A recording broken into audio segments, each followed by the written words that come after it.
नहीं, औरंगजेब के विषय पर बहुत चिंता की आवश्यकता ही नहीं हुई।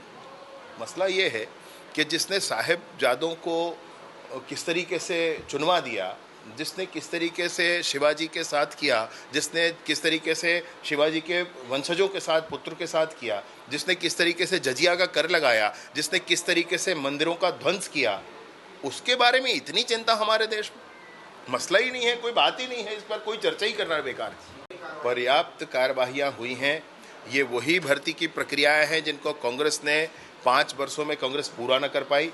वर्तमान में भर्ती की स्थिति में आप देख लें कि हमारे यहाँ 5,900 कांस्टेबल की भर्तियां हैं। हम लोगों ने इनके 6 साल से रुके हुए सब इंस्पेक्टर की भर्ती की प्रक्रिया पूर्ण कर उनकी प्रशिक्षण करवाए जा रहे हैं। अब विभाग को कम से कम उतने अधिकारी मिलेंगे। 341 हम लोगों ने नए पद और निकाले हैं। हमने 1500 महिलाओं के पद नगर सेना में निकाले हैं, 500 नगर सेना में और सामान्य पद निकाले हैं, उनकी भर्ती प्रक्रिया चल रही है। और आज मैं आपको सदन में और अवगत कराऊंगा कि कितने और पदों का सृजन किया गया है जिनके माध्यम से अभी आगे भर्ती की प्रक्रियाएं चलेंगी। ये सारी भर्ती की प्रक्रियाएं शुचिता के साथ चल रही हैं। वहाँ जो आरोप लगाया गया है उसमें राजनांदगांव में कठोरता से कार्रवाई हुई है। जितने भी प्रक्रिया वहाँ हुई थी सबको समाप्त करके, भंग करके, और उस नई भर्ती की प्रक्रिया राजनांदगांव जिले की भर्ती की प्रक्रिया छुईखदान में चल रही, खैरागढ़ छुईखदान जिले में चल रही है, क्योंकि रेंज वही है परंतु जिला बदलना था। और वो जो वहाँ पर एक आरक्षक की मृत्यु का विषय आया है उस पर 5 सदस्यीय टीम बना करके, और वह भी राजनांदगांव से इतर मानपुर मोहला जिले के एडिशनल एसपी को उसमें मुखिया बना करके उसकी जांच कराई जा रही है।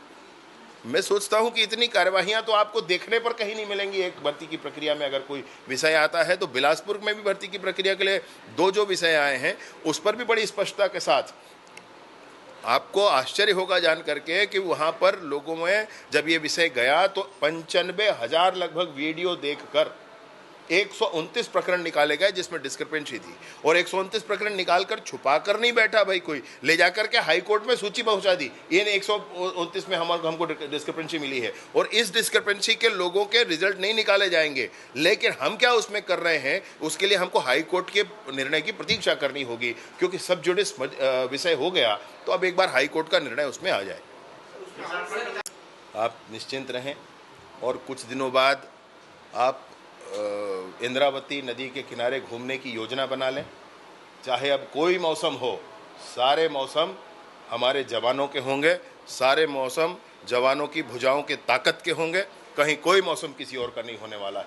आपको एक और आग्रह मैं आज करना चाहता हूं मीडिया के सभी साथियों से। आज सुकमा जिले के नियद नेलानार गांव के 100 युवा हम सब के बीच में आए।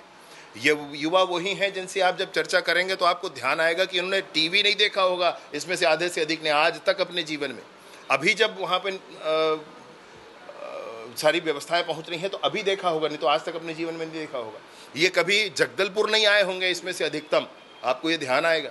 आज ये अपने विधानसभा को देखने आए, छत्तीसगढ़ की विधानसभा में देखकर इस विधानसभा में आने वाले समय में ये सदस्य बनकर पहुँचेंगे, इस उम्मीद के साथ उनको हम लोग लेकर आए हैं।